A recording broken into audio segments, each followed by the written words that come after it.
तव चकाकिलन स्तुतिरम्बिके सकल शब्दमयी किल ते तनु निखिल मूर्तिषु मे भवदन्वयो मनसि जासु वही प्रसरासु च इति विचिन्त शिवे शमिता शिवे जगति जातमयत्नवशादिदं स्तुतिर्जापर्चन चिन्तन वर्जिता न खलु काचन कालकलास्ति मे अखण्डमण्डलाकारं व्याप्तं येन चराचरं तत्पदं दर्शितं येन तस्मै श्री गुरुवे नमः। नमस्कार, स्वागत है आपका आचार्य वाणी में। मैं आचार्य डॉक्टर विक्रमादित्य आपके साथ और आज का विषय हमारा है मकर राशि वालों के जुलाई के अंतिम भाग में ग्रहों का खेल, जो बदलने वाले हैं। शनि चाल अपनी, बुध होने वाले हैं ताकतवर, क्या कुछ करने वाले हैं। लेकिन कई मामलों में आपकी राशि के दृष्टिकोण से स्थायी परिवर्तन के योग बनते दिखाई दे रहे हैं। सबसे बड़ा परिवर्तन तो शनि महाराज का है और आपकी राशि के दृष्टिकोण से ये परिवर्तन की तरफ जो जा रहे हैं, ये कई रास्ते खोलते दिखाई दे रहे हैं, कई गुना शक्ति संपन्न होते दिखाई दे रहे हैं। धैर्य और अनुशासन से सही वित्तीय निर्णय लेकर आप सफलता के दरवाजे खोल सकते हैं। बस आलस को त्यागना पड़ेगा, जल्दबाजी से बचना पड़ेगा और थोड़ा सा निर्णय, थोड़ा सा अच्छे से उचित व्यक्ति की सलाह लेते हुए कार्य करने का प्रयास करना पड़ेगा। करियर और व्यवसाय के दृष्टिकोण से कार्यक्षेत्र में जो मेहनत और अनुभवी की आपकी जो है वो सराहना होने के योग बनते दिखाई दे रहे हैं। नौकरी में कोई नई जिम्मेदारी प्राप्त करने का योग बनता दिखाई दे रहा है। कोई महत्वपूर्ण परियोजना का नेतृत्व आपको मिलने के योग बन सकते हैं, लेकिन थोड़ा अलर्ट रहना पड़ेगा। शनि जहाँ पर वक्री होने जा रहे हैं वो थोड़ा पराक्रम का भाव है, पराक्रम में भाव में आकर वक्री होकर कई गुना अधिक होते दिखाई दे रहे हैं। उस पर बृहस्पति अस्त होने के कारण से थोड़ा सा कहीं ना कहीं कोई रिस्क अवश्य बन सकता है, कोई धोखा दे सकता है। व्यापारी में व्यापार करते हैं उसमें पुराने ग्राहकों से लाभ प्राप्त करने के योग बन सकते हैं। सहकर्मियों के साथ तालमेल बनाए रखें, इस बात का ध्यान रखें, कोई गलतफहमी ना उत्पन्न होने दें। छोटी मोटी गलतफहमी कई बार बड़े बवाल को उत्पन्न कर देती है। और विशेष तौर पर ध्यान रखें तो करीब 25 जुलाई के बाद कोई महत्वपूर्ण निर्णय लेने सावधानी के साथ लेने आपके लिए लाभदायक सिद्ध हो सकते हैं। धन और आर्थिक स्थिति के संबंध में देखा जाए तो रुका हुआ पैसा प्राप्त होने के संकेत मिल रहे हैं। कहीं ना कहीं आर्थिक स्थिति में सुधार के संकेत मिल रहे हैं।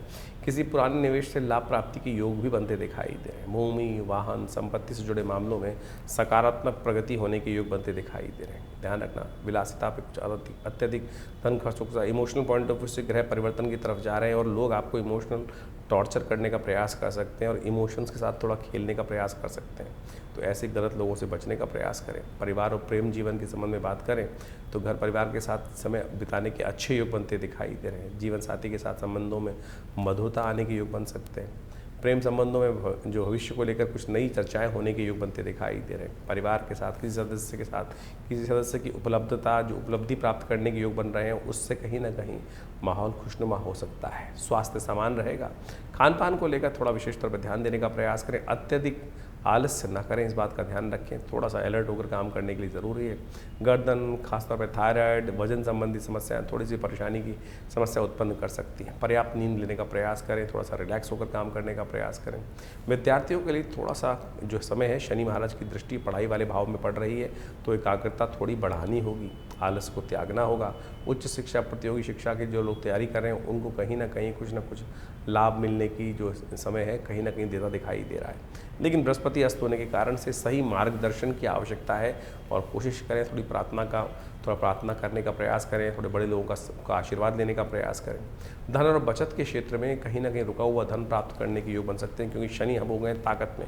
वक्री होकर कहीं ना कहीं आप थोड़े प्रयास ज़्यादा करेंगे तो चीज़ें बहुत बढ़िया से सफलता की तरफ जा सकती हैं। बैंकिंग, एफडी, दीर्घकालिक निवेश इत्यादि जो सुरक्षित निवेश का लाभ प्राप्त करने के योग भी सतत बनते दिखाई दे रहे हैं। आर्थिक स्थिति मजबूत होने के योग ग्रह राशि के दृष्टिकोण से कहीं ना कहीं कुछ बनाते दिखाई दे रहे हैं, क्योंकि जुलाई के अंतिम में 2-3 बार कीर्ति योग, गज केसरी योग बनकर तैयार होगा। वो कहीं ना कहीं आपके किस खास तरफ से लाभ प्राप्ति के योग बनेंगे। वो हम बताएंगे आपको कि कौन से क्षेत्र में थोड़ी ज़्यादा मेहनत करने की ज़रूरत है, वहाँ ध्यान रख लीजिएगा, थोड़ा फोकस बढ़ा लीजिएगा और वो क्षेत्र आपके लिए लाभदायक सिद्ध हो सकता है। परिवार के दृष्टिकोण से देखा जाए तो परिवार के सहयोग से कहीं ना कहीं लाभ प्राप्ति के योग बन सकते हैं, लेकिन थोड़ा सा ध्यान रखना, इस वक्त लोग आपको थोड़ा चौकीदारी के काम में ज़्यादा लगा सकते हैं। अपने एंटरटेनमेंट के चक्कर में आप जो थोड़े से परिवार से साइड लाइन की तरफ जाते दिखाई दे रहे हैं। थोड़ा सा फील अपने आप को परिवार के बीच में रखने का प्रयास करें, नहीं तो चौकीदारी वाला काम आपके जिम्मे पड़ सकता है। थोड़ा मधुर बोलने का प्रयास करें, थोड़ा सा लोगों की कमियां ज़्यादा ना दिखाएं, इस बात का ध्यान रखते हुए कार्य करेंगे तो बहुत अच्छा रहेगा।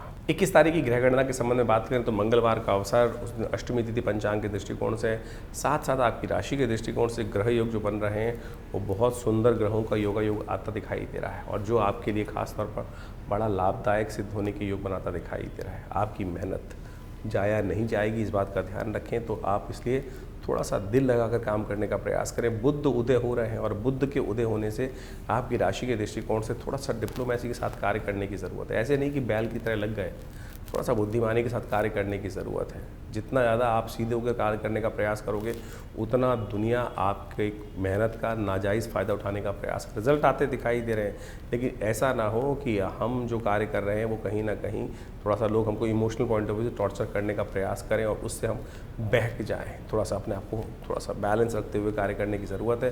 वैसे आपके ग्रह इस वक्त ऐसे हैं, अकेले जंगल में मंगल करने के लिए स्थिति आपकी बनती दिखाई दे रही है, और ये आपके लिए बड़े ग्रह के दृष्टिकोण से अच्छा रहेगा। और ये विशेष तौर पर जो लोग स्वास्थ्य संबंधी समस्याओं में काम कर रहे हैं, जो कहीं मेडिकल लाइन में काम कर रहे हैं, उनके लिए कहीं ना कहीं आगे बढ़ने के योग अच्छे बनते दिखाई दे रहे हैं, और समय जो है वो कहीं ना कहीं शुभ कार्यों में व्यतीत होने के योग बनते दिखाई देंगे। इस समय का आपको लाभ लेने का प्रयास करना चाहिए।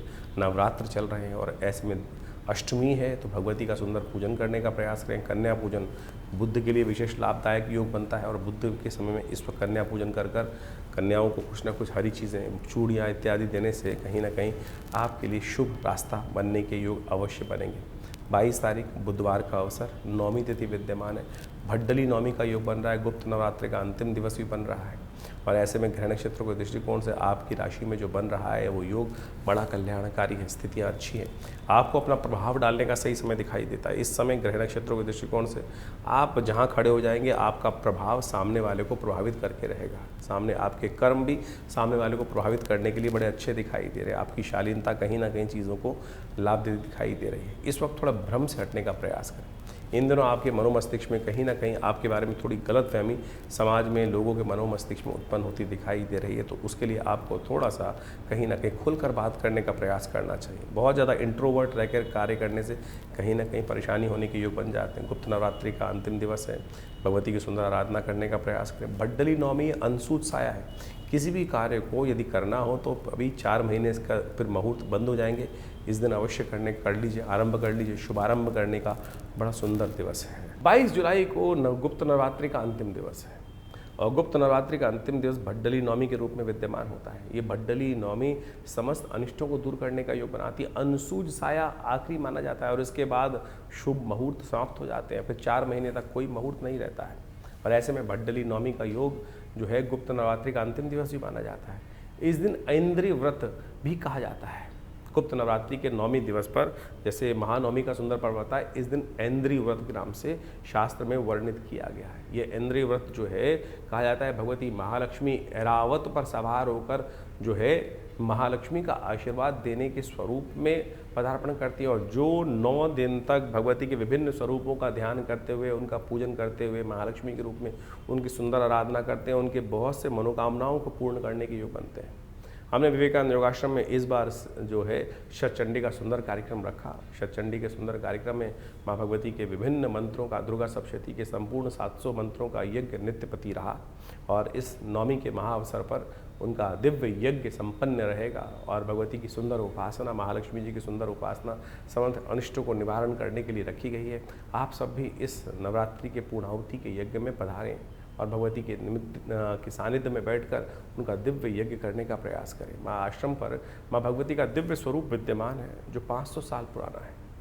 जी हाँ, 500 साल प्राचीन शिव विग्रह जो है, जो 1947 में पाकिस्तान के क्षेत्र मुल्तान से हमारे आश्रम पर पधारा, और वहाँ उनको आज उनकी सुंदर प्रतिष्ठा, सुंदर उनकी ही सानिध्य में नित्य प्रति 8 घंटे यज्ञ चलता है, और पूरे जो नवरात्र में सुंदर रूप से यज्ञ उनके सानिध्य में रखा गया है।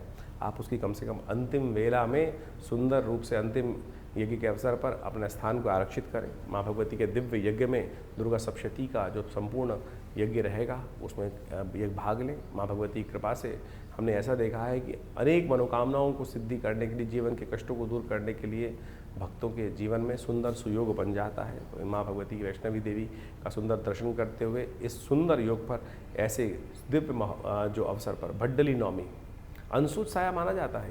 जो भी भगवती के समक्ष इस दिन सुंदर आराधना के रूप में करके यज्ञ इत्यादि के द्वारा अपनी आहुति समर्पण करते हैं, मनोकामना सिद्धि के योग बन जाते हैं। तो आप भी आइए, सादर आमंत्रित हैं इस यज्ञ में।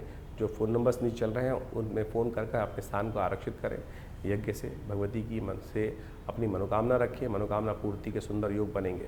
23 तारीख गुरुवार का अवसर, नौमी तिथि इस दिन विद्यमान है। थोड़ी देर के लिए रहेगी, नौमी डबल हो गई है क्योंकि इस बार जो आषाढ़ का शुक्ल पक्ष आरंभ हुआ है, चौथी और तृतीया तिथि चतुर्थी तिथि एक ही दिन हो गई थी, चतुर्थी क्षय हो गई थी, लेकिन नौमी 2 हो गई है।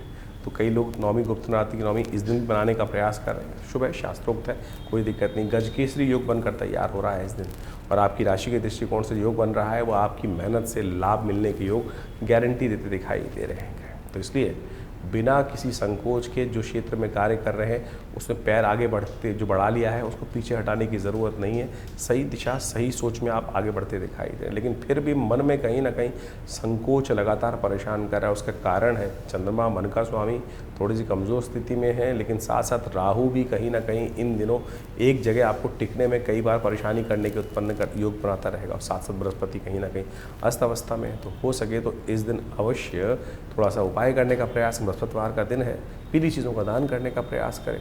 कन्या पूजन कर कर पीली चीज़ें, पीले वस्त्र कन्याओं को दान करने का प्रयास करें। हो सके तो मंदिर में जाकर भगवती को पीले वस्त्र भी अर्पित करने का प्रयास कीजिए, ये बहुत शुभ रहेगा आपके लिए। 24 तारीख शुक्रवार का अवसर, और इस दिन दशमी तिथि विद्यमान है। बुध महाराज मार्गी होने जा रहे हैं, और ये बुध जो मार्गी होना कहीं ना कहीं आपकी राशि के दृष्टिकोण से, कहीं ना कहीं आपके ग्रहों के अनुसार से बहुत अच्छा योग बनाता दिखाई दे रहा है। और जब तक यहाँ रहेगा बुध, कहीं ना कहीं इस वक्त बृहस्पति की ताकत जो कमज़ोर है उसको ठीक करने के रास्ते बनाने के लिए कहीं ना कहीं रास्ता उत्पन्न करता दिखाई दे रहा है। इस समय आपको थोड़ा सा अपनी चाल में मस्त होकर चलने का प्रयास करना चाहिए। बहुत सारे लोग आपकी चाल को बदलने का प्रयास कर सकते हैं, कहीं ना कहीं बहुत सारी बातें आपके दिमाग में डालने का प्रयास कर सकते हैं, लेकिन इस वक्त जो आपकी सोच है सही सोच है, इसको चिंता ज़्यादा ना करने का प्रयास करें। जो आप फोकस कर रहे हैं उस पर आगे बढ़ने का प्रयास कीजिए। इस वक्त आगे बढ़ना, आगे चलना ही आपकी राशि के दृष्टिकोण से बड़ा शुभ मार्ग दिखाई दे रहा है। बृहस्पति के अस्त होने के कारण से क्या होता है, कई बार संकोच मन में उत्पन्न हो जाते हैं। उन संकोचों को जितनी जल्दी त्याग दें वो अच्छा दिखाई देता है। ज़्यादा संकोच में रहकर कहीं ना कहीं न माया मिली न इस बात का ध्यान में जाते हैं। ध्यान भटकाने का लोग बहुत सारे प्रयास कर सकते हैं, उस ध्यान को भटकाने की तरफ ना जाएं। शुक्रवार का अवसर है, हो सके तो आपकी राशि के दृष्टिकोण से पालक का दान करने का प्रयास करें। ब्रांग ब्रिंग ब्रोंग से बुधाय नमः इस मंत्र का जप करने का प्रयास करें। हो सके तो भगवान शिव के मंदिर में जाकर उनको बिल्वपत्र अर्पित करने का प्रयास करें। ये सारे उपाय आपके लिए कल्याणकारी रहेंगे, आगे बढ़ने के सुंदर योग बनाते दिखाई देंगे। 25 तारीख शनिवार का अवसर, एकादशी तिथि विद्यमान है। देवशयनी एकादशी का योग बनकर तैयार है। इस दिन भगवान विष्णु शेषशैया पर विश्राम करने के लिए 4 महीने के लिए जाते हैं और सत्ता शिव के हाथ में आ जाती है। आपके ग्रह नक्षत्रों के दृष्टिकोण से चंद्रमा थोड़ा सा मन की स्थिति को हल्का करता दिखाई दे रहा है, लेकिन कीर्ति योग बनाकर अवश्य त्याग करता दिखाई दे रहा है।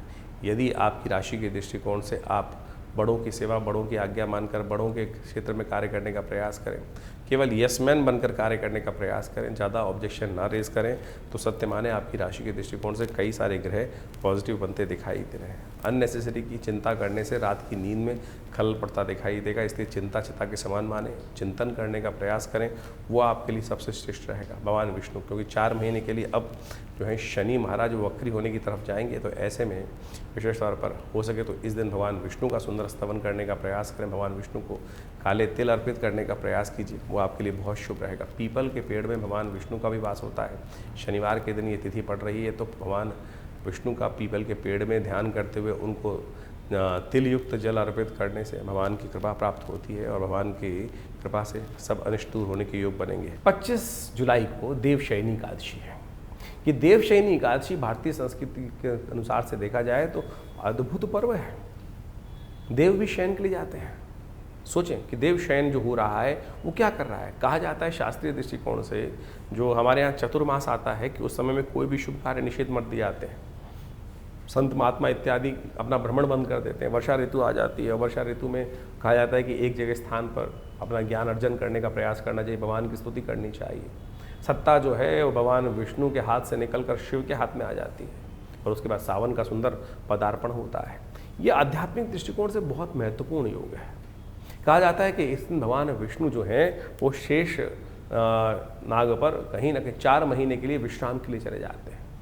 देव शयन हो जाता है। समस्त शुभ कार्य शास्त्र में निषेध कर दिए जाते हैं, विवाह इत्यादि, मुहूर्त इत्यादि, दुकानों के मुहूर्त, घर के मुहूर्त, मूर्ति प्रतिष्ठा, जो भी कहीं ना कहीं नए नए कार्य आरंभ करने हैं, वो सब कहीं ना कहीं गृह आरंभ तक रुक दिए जाते हैं, नींव का पूजन तक रुक दिया जाता है, गृह प्रवेश तक कहीं ना कहीं शास्त्र में निषेध कर दिया जाता है। फिर दिवाली के 11 दिन बाद जब देव ओटनी एकादशी आती है, उसके बाद से समस्त शुभ कार्य आरंभ करने के योग बनते हैं। लेकिन कहा जाता है कि ये समय बड़ा एक बार आध्यात्मिक दृष्टिकोण से बड़ा शुभ होता है। भगवान विष्णु तो बड़ी तपस्या से प्रसन्न होते हैं, लेकिन भगवान शिव जो हैं, जिनके हाथ में सत्ता आ जाती है, सावन का महीना शुरू होने वाला होता है, केवल एक लोटे जलमात्र से लोगों की मनोकामना सिद्धि करने के योग बना देते हैं। तो ऐसे में बड़ी श्रद्धा के साथ, बड़ी सरलता से लोग कावड़ लेके चलते हैं, भगवान का सुंदर स्तुति करने की तरफ आगे भागते चलते हैं। जगह जगह से लोग गंगा जी से, जमुना जी से, कहीं ना कहीं विभिन्न तीर्थों से जल ला लाकर अपने क्षेत्र में जो भगवान इष्ट हैं उनको जल अर्पित करने का प्रयास करते हैं, समस्त भोले भंडारी को प्रसन्न करने का प्रयास करते हैं। तो आप इस दिन विशेष तौर पर भगवान विष्णु की सुंदर आराधना करें। शालिग्राम शिला में विशेष तौर पर उनका षोडशोपचार पूजन, गंगा जल से, कपूर से, कचरी से, चंदन से, इनसे पंचामृत बनाकर भगवान का सुंदर अभिषेक करें भगवान शालिग्राम जी का, और उसके बाद उनका विशेष स्तर पर वस्त्र इत्यादि अर्पित करें। उनको शयन के लिए समस्त वस्त्र इत्यादि अर्पित कर कर सुंदर रूप से तुलसी दल से उनका पूजन कर कर ओम नमो भगवते वासुदेवाय, ओम नमो नारायणाय, इस प्रकार से विभिन्न मंत्रों से उनको समस्त सामग्री 16 जो चीज़ें हैं उनको धीरे धीरे अर्पित करने का प्रयास करना चाहिए। यदि पुरुषुक्त याद हो, ओम सहस्रसी रेखा पुरुखा सहस्राक्ष सहस्रपाद सभूमिगुं सर्वतस्पित्वात्र तिष्ठत् दशांगुलम पुरुकाय वेदगुं सर्वं यद्भूतं व्यच भाव्यम माउताम। इस प्रकार से यदि वेद मंत्र याद हो तो आपकी तारीख में तो आपको विभिन्न यूट्यूब चैनल्स पे इन सब के षोडशो मंत्र मिल जाते हैं पुरुष सूक्त के, जो भगवान को अति प्रिय स्तोत्र माना जाता है। उनके द्वारा भगवान का सुंदर स्तवन कर कर आप अपनी मनोकामनाओं की सिद्धि का योग बहुत सुंदर रूप से बना जाते हैं। कहा जाता है कि जो जीवन में किसके कष्ट चल रहे हों, मनोकामना पूर्ण नहीं हो रही हो, बार बार कहीं ना कहीं विघ्न आ रहे हों, ऐसे में भगवान विष्णु को शैया प्रदान जो करते हैं, कमल के पुष्पों की शैया, पीले वस्त्रों की शैया, और तो और शास्त्र में तो बहुत कुछ वर्णित है। अपनी श्रद्धा के अनुसार से भगवान विष्णु को इस दिन शैया प्रदान करने से जीवन के बहुत से कष्ट जो कांटों वाली सेज पर जो हम लोग को चलते हुए दिखाई देते हैं, कहीं ना कहीं हर भी जहाँ कदम बढ़ाएं कहीं ना कहीं विघ्न, कहीं ना कहीं रुकावट, कहीं ना कहीं कांटे कांटे रुकावटें जीवन में आती हैं। तो ऐसे में इस दिन जो देवशयनी एकादशी के दिन भगवान को शैया अर्पित करने का जो कार्य करते हैं, उनके बहुत से जीवन के कष्ट दूर होने के योग बन जाते हैं। इस दिन भगवान विष्णु को विशेष तौर पर कमल के पुष्पों से बनी हुई शैया प्रदान की जानी चाहिए। उनको पीले वस्त्र अर्पित करने का प्रयास किया जाना चाहिए। कमल के पुष्पों का बना हुआ तकिया भगवान को अर्पित करने का प्रयास किया जाना चाहिए। तो इस प्रकार से भगवान का सुंदर पूजन कर कर मनोकामना सिद्धि के सुंदर सुयोग बनने चाहिए। राशि वालों के लिए ग्रह नक्षत्रों के दृष्टिकोण से 26 तारीख का दिन बहुत विशेष महत्व लेकर आता दिखाई दे रहा है, क्योंकि इस दिन शनि महाराज वक्री होने जा रहे हैं 4.5 महीने के लिए वक्री। और ये 4.5 महीने के लिए वक्री होने जाने का ग्रहों का योगा योग जो बन रहा है, थोड़ा सावधानी भरा रहेगा। शनि अत्यधिक ताकत हो जाएगी और ऐसे में स्थितियों में क्या फ्रस्ट्रेशन उत्पन्न करते दिखाई देंगे शनि महाराज। और ये कहीं ना कहीं डिफरेंस ऑफ ओपिनियन, आपके अपने ओपिनियन है, घर वालों के अपने ओपिनियन है, कहीं ना कहीं बड़ों से कहीं ना कहीं मतभेद उत्पन्न करते दिखाई देंगे। और ये मतभेद जो हैं वो कई बार परेशान करने के योग बना सकते हैं। ऐसे में ध्यान रखने की ज़रूरत है कि विशेष तौर पर आपकी कहीं ना कहीं जो है पूरे कार्य को न कर पाने के कारण से कई बार थोड़ा सा कहीं ना कहीं चरित्र पर बात, या कहीं ना कहीं आपकी जो पावर है, आपकी जो शक्ति है, उस पर कोई ना कोई लांछन लगाने का प्रयास कर सकता है। लोग के संबंध में कहीं ना कहीं अपमानित होने के योग ग्रह के दृष्टिकोण से बनता दिखाई दे रहा है। इसलिए बहुत सावधानी के साथ कार्य करने का प्रयास करें। इस वक्त शनि का हाल थोड़ा अच्छा नहीं दिखाई दे रहा है आपकी राशि के दृष्टिकोण से।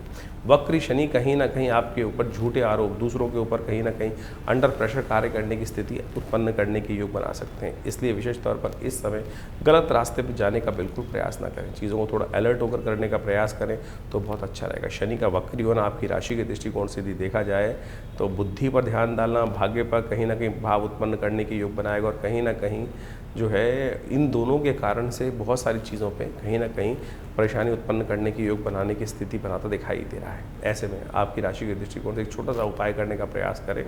जो भी आप भोजन करें उसका पहला ग्रास कुत्ते को डालने या कौवे को डालने का प्रयास कीजिए। शनि के मंत्र का नित्यपति जप करने का प्रयास करें, यह आपके लिए बहुत अच्छा रहेगा। और हो सके तो किसी गरीब व्यक्ति कोई हो, दवाइयाँ नहीं मिल पा रही हों, तो ऐसे में औषधि का दान करना आपकी राशि के दृष्टिकोण से बहुत श्रेष्ठ रहेगा। तो ऐसे में किसी ना किसी दिव्यांग व्यक्ति के लिए कोई औषधि की व्यवस्था कर दें। इस 4.5 महीने के लिए योग है आपकी राशि के शनि महाराज को मान के चलना, और शनि को मनाओ, सदा सुख पाओ, इस बात का ध्यान रखते हुए कार्य करोगे तो बहुत कहीं ना कहीं आपके लिए अच्छा योग बनते दिखाई देंगे। और इस समय बेकार के चक्करों में नहीं फंसना चाहिए, और वो आपके लिए अच्छा रहेगा। स्थिति को संभलते हुए कार्य करने का प्रयास कीजिए। शनि को ज़रूर मनाइए। 26 जुलाई को शनि महाराज वक्र अवस्था में जाने वाले हैं, और ये करीब करीब 10 दिसंबर तक वक्री अवस्था में ही चलेंगे। ऐसे में ये 4.5 महीने का जो समय है विशेष तौर पर बहुत महत्व रखता है। हर राशि के दृष्टिकोण से आपको समझ लेना चाहिए कि विशेष तौर पर आपकी राशि के दृष्टिकोण से क्या प्रभाव उत्पन्न कर रहा है। अभी आपने समझा आपकी राशि के दृष्टिकोण से उसका क्या प्रभाव है। जब शनि वक्री हो जाते हैं तो कहा जाता है कई गुना अधिक शक्तिशाली हो जाते हैं। ऐसे में इनके प्रभाव में कई गुना अधिक हो जाता है प्रभाव। और शनि तो महाराज जो हैं वो वैसे ही क्रूर ग्रह माने जाते हैं, पाप ग्रह माने जाते हैं, और जब वो कहीं ना कहीं व्यक्ति दुष्कर्म करता है, गलत कर्म व्यक्ति के द्वारा हो जाता है, तो दंडाधिकारी के रूप में वो बड़े निष्पक्ष होकर अपने प्रभाव को उत्पन्न करने का प्रयास करते हैं।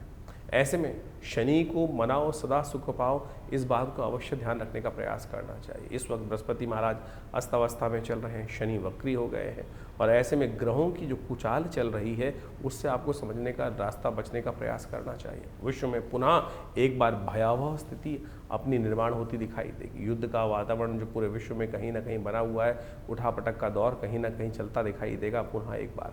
ऐसे में आपकी राशि के दृष्टिकोण से आपको कुछ खास उपाय अवश्य करने का प्रयास करना चाहिए। सबसे पहले तो ये अच्छा योग ये बन रहा है कि इस वक्त जो श्रावण का महीना आ रहा है, सावन के महीने में भगवान शिव की जितनी उपासना करोगे शनि के लिए उतना प्रसन्न का वातावरण बन सकता है। कहा जाता है कि जब शनि खराब चल रहा हो तो शनि की स्थिति को ठीक करने के लिए भगवान शंकर की कृपा में चले जाओ तो भावी मीट सके त्रिपुरारी। अब आपसे कोई ना कोई अपराध कहीं ना कहीं हम सबसे होता रहता है, कहीं ना कहीं कोई गलत कार्य हो गया तो शनि तो अपना प्रभाव से उसका फल देने के लिए आपको रहेगा। लेकिन जब जीवन में कोई ऐसा प्रभाव हो जाए जिसका रास्ता ना निकल रहा हो तो भगवान शंकर की उपासना। ऐसे में शनि ने जैसे ही वक्री मार्ग पर पदार्पण किया है, सावन का महीना शुरू होने वाला है, ऐसे में भगवान शंकर का तेलाभिषेक, तिल के तेल से भगवान का अभिषेक, जो मंत्र कहा गया है वो एक रुद्राष्टध्यायी के अंतर्गत का आया है।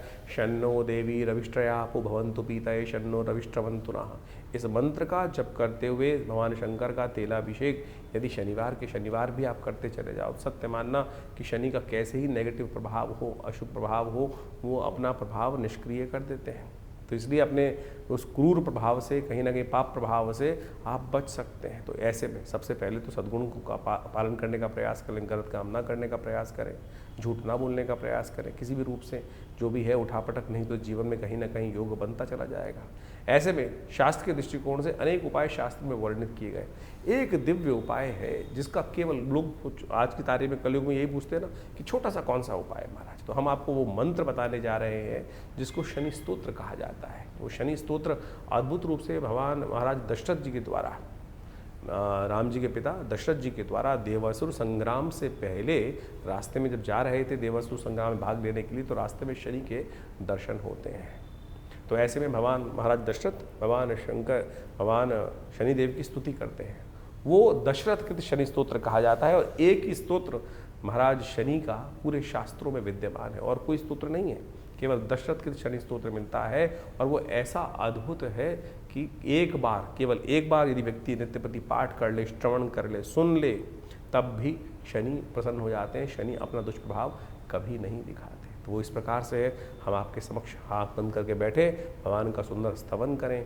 ओम नमः कृष्णाय नीलाय शितिकंठ निभाय च, नमः कालाग्निरूपाय कृतांताय च वै नमः, नमो निर्मांस देहाय दीर्घमश्रुजटाय च, नमो विशाल नेत्राय शुष्कोधर भयाकृते, नमः पुष्कल गात्राय स्थूल रोमणे यत वै नमः, नमो दीर्घाय शुष्काय कालं दृष्ट नमोस्तुते, नमस्ते कोडराक्षाय दुर्निरीक्षाय वै नमः, नमः घोराय वीरभद्राय भीषणाय कपालिने नमस्ते सर्वभक्षाय बलिमुख नमोस्तुते सूर्यपुत्र नमस्तेस्तु भास्करे भयदाय च अधो दृष्टे नमस्तेस्तु संवर्धक नमोस्तुते नमो मंदगते तुभ्यं हृस्तंशाय नमोस्तुते तपसा दग्धदेहाय नित्यं योगरताय च नमो नित्यं क्षुधार्ताय अतृप्ताय च वै नमः ज्ञानचक्षु नमस्तेस्तु कश्यपात्मज सूनवे तुष्टो ददासि वैराज्यं रुष्टो हरसि तत्क्षणात् देवासुरमनुष्याश्च सिद्धिविद्याधरोरगा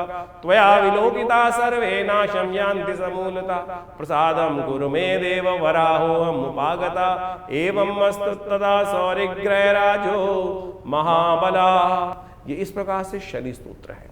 यदि इसका एक बार नित्य प्रति श्रवण कर ले, एक बार, और इसका यज्ञ कर लिया जाए तो कहने ही क्या है। तो इस स्तोत्र का नित्य प्रति यदि आप एक बार श्रवण करते चले जाए, हमने आपके समक्ष ये कह के दिखा दिया है, सुना के दिखा दिया है, तो यदि आप केवल इसको भी सुन लें नित्य प्रति, धीरे धीरे आप उसको अच्छे से याद भी कर सकते हैं। सत्य माने हमने ऐसे ऐसे दिव्य लोग देखे जिनकी कुंडली में भयावह स्थिति शनि की बनी हुई थी, दशा भी चल रही थी, 7.5 भी चल रही थी, और ऐसे में उनको दिव्य शनि स्तोत्र का पाठ करने को कहा गया।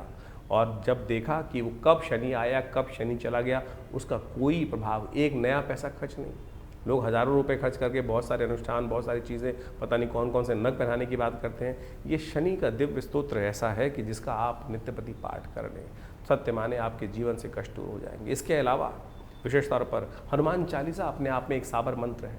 हनुमान जी को तो विशेष तौर पर शनि का जी के द्वारा दिया गया आशीर्वाद है। जब रावण के दासत्व से शनि को भगवान हनुमान जी ने मुक्त कराया, तब आशीर्वाद दिया शनि ने, कहा कि जो आपके भक्त होंगे महाराज उनको कभी मैं कष्ट नहीं दूंगा। तो यदि आप हर शनिवार को इन 4.5 महीनों में हनुमान जी को चूल्हा चढ़ा दें, हनुमान जी को देसी घी का सिंदूर मिलाकर चूल्हा चढ़ा दें और साथ में हनुमान चालीसा का एक पाठ कर दें, तब भी आपके जीवन में शनि महाराज का नेगेटिव प्रभाव नहीं होगा। बहुत सीधे साधे उपाय हैं। हींग लगे ना फिटकरी, रंग चोखा हो, और आप पता नहीं कहाँ कहाँ भ्रमित होकर लाइनों में लगकर पता नहीं क्या क्या स्थिति में करते चले जाते हैं। तो आप इसको अपनाने का प्रयास करें। और यदि स्वास्थ्य खराब चल रहा हो, क्योंकि शनि जब वक्री होते हैं तो कहीं ना कहीं एक्सीडेंट का योग भी बना देते हैं, और ऐसे में कहीं ना कहीं शरीर में आदि व्याधि, कहीं ना कहीं कुछ समस्याएं उत्पन्न करने के योग बनाते हैं। तो ऐसे में आपको जब शनि वक्री चल रहे हों तो हर करीब महीने में एक बार अपने वजन के बराबर सतनाजे का दान, 7 अन्न का दान